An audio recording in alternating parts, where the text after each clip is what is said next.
Let's create a Pictory account. So if you want to create a Pictory account, you come to free trial, just click on the free trial.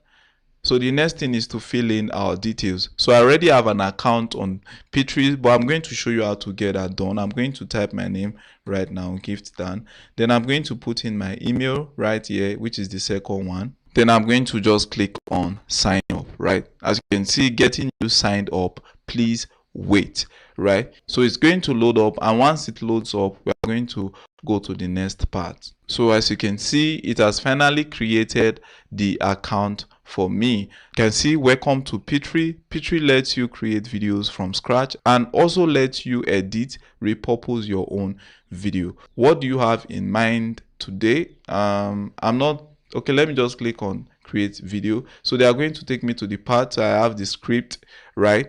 So once I click on I have the script, they are going to tell me that create your video from script with Pictory. This is a guide, right? So I actually do not need a guide. Thanks, close. So I'm just going to close it.